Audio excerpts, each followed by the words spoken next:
राधा रानी की भक्ति में मग्न है दुनिया सारी। मोहिनी की मूरत लगती है बहुत प्यारी। इनके आशीर्वाद ने भक्तों की बिगड़ी किस्मत है सवारी।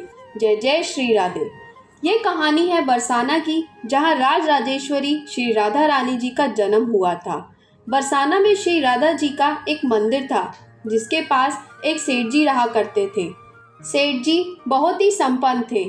उनके पास सब कुछ था, आलीशान मकान, दुकान, भव्य भवन, 3 बेटे और 3 बहुएं। सेठ जी यूँ तो हर तरीके से संपन्न थे, लेकिन फिर भी उनके मन में एक बड़ा दुख था। उन्हें हमेशा लगता था कि काश उनकी भी एक पुत्री होती। उन्हें लगता था अगर उनके एक पुत्री होती तो वे अपने मन की सारी बात अपनी पुत्री को बताते और पुत्री को बहुत प्यार करते। कुछ समय पहले सेठ जी की पत्नी का देहांत हो गया था, इसलिए सेठ जी बहुत अकेलापन महसूस करते थे। सेठ जी हमेशा अपने घर के पास स्थित मंदिर में श्री राधा जी के दर्शन करने जाया करते थे।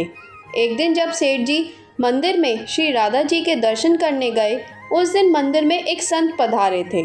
सेठ जी को कुछ उदास देख संत ने सेठ जी से पूछा, उदास क्यों हो बेटा? सेठ जी बोले, महाराज मेरी कोई बेटी नहीं है, इसलिए मैं बहुत उदास हूँ। संत जी मुस्कुराए और बोले, यदि जीवन में किसी का अभाव है तो उसकी जगह भगवान को बैठा लेना चाहिए। सेठ जी बोले, महाराज मेरे तो कोई बेटी नहीं है, तो मुझे क्या करना चाहिए? संत जी बोले, अरे सेठ, जब तुम्हें बरसाने का वास मिला है तो तुम बरसाने की बेटी श्री राधा जी को ही अपनी बेटी क्यों नहीं मान लेते? संत जी की यह बात सेठ जी को बहुत पसंद आई। उसी दिन सेठ जी ने श्री राधा जी का एक बड़ा चित्र मंगवाया और उसे अपने कमरे में लगा लिया। अब तो सेठ जी का जीवन ही बदल गया। वे उठते बैठते, सोते जागते श्री राधा जी को अपनी बेटी मानकर उनसे बातें करने लगे। उन्हें अपनी पुत्री को हर बात बताने में बहुत आनंद आता था। सेठ जी की राधा रानी में ऐसी लगन लगी कि जब भी वे दुकान जाते तो श्री राधा रानी को भोग लगाकर प्रसाद पाकर ही जाते थे। शाम को लौटते तो राधा जी को प्रणाम करते, उनसे बातें करते और भोग लगाकर फिर प्रसाद ग्रहण करते और हर समय श्री राधे कीर्तन किया करते थे और हर समय प्रसन्न रहा करते थे। जब भी सेठ जी से कोई उनका परिचय पूछता तो सेठ जी कहते, 3 बहू बेटे हैं, घर में सुख सुविधा है पूरी, संपत्ति भरी भवन में रहती नहीं कोई मजबूरी, कृष्ण कृपा से जीवन पथ में आती ना कोई बाधा, मैं बड़भागी पिता हूँ, मेरी बेटी है श्री राधा। श्री राधा। एक दिन सेठ जी के घर में चूड़ी पहनाने वाली आई। तीनों बहुओं ने बारी बारी से जाकर चूड़ियाँ पहन ली। श्री राधा जी को लगा कि आज हमारे पिता के घर में चूड़ी पहनाने वाली आई है, तो मैं भी जाकर चूड़ियाँ पहन लेती हूँ। जैसे ही तीनों बहुएं चूड़ियाँ पहनकर गई, श्री राधा जी प्रकट हुई। मणिहारिन ने जब राधा जी का स्वरूप देखा तो वह उन्हें देखते ही रह गई। राधा जी बोली, मुझे भी चूड़ी पहनाओ। मणिहारिन ने समझा इनके घर में कोई मेहमान आया होगा। यह सोचकर मणिहारिन ने राधा जी को भी चूड़ियाँ पहना दी। श्री राधा रानी चूड़ियाँ पहनकर एक ओट में जाकर अंतर्ध्यान हो गई। सभी को चूड़ियाँ पहनकर मणिहारिन ने हमेशा की तरह चूड़ियों का पैसा लेने सेठ जी की दुकान पर चली गई। मणिहारिन को देखते ही सेठ जी बोले, घर पर चूड़ियाँ पहनाने गई थी, यह लो तुम्हारे पैसे। सेठ जी ने मणिहारिन को हर बार जितने ही पैसे दे दिए। मणिहारिन बोली, सेठ जी इस बार मैं ज़्यादा पैसे लूँगी। मैंने आपके घर में 3 जनों को नहीं बल्कि 4 जनों को चूड़ियाँ पहनाई हैं। सेठ जी बोले, हमारे घर में 3 बहुओं के अलावा चौथी तो कोई है ही नहीं चूड़ी पहनने वाली। मणिहारिन बोली, यह मैं नहीं जानती, लेकिन मैंने तो चूड़ी 4 को पहनाई है। सेठ जी बोले कि बाकी के पैसे मैं पहले घर में पता करूँगा, उसके बाद दूंगा। मणिहारिन बोली, ठीक है सेठ जी, आप घर में पता कर लीजिएगा। यह कहकर मणिहारिन चली गई।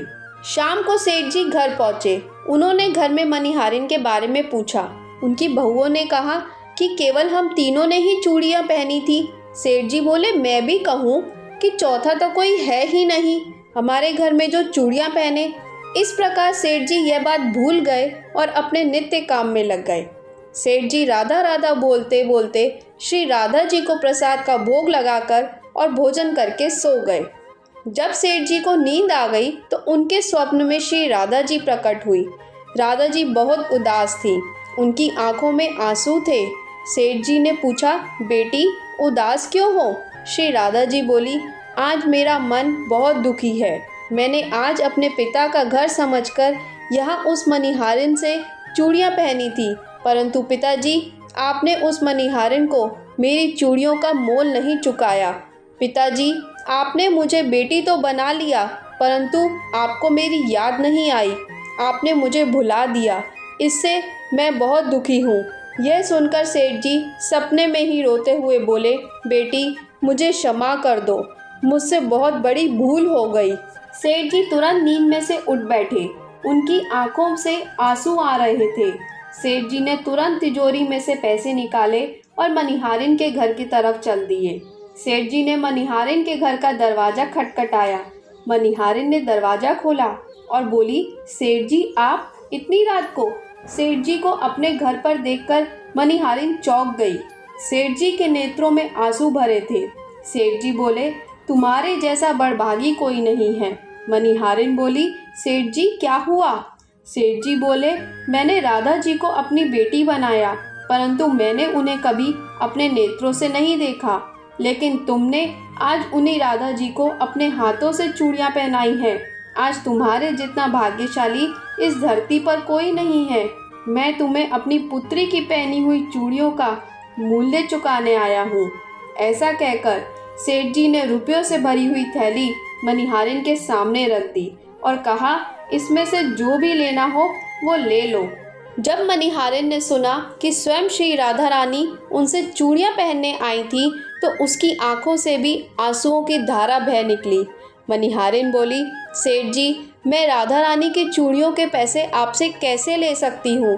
राधा रानी तो इस बरसाने की बेटी है और मैं बेटी की चूड़ी के पैसे आपसे ना लूँगी।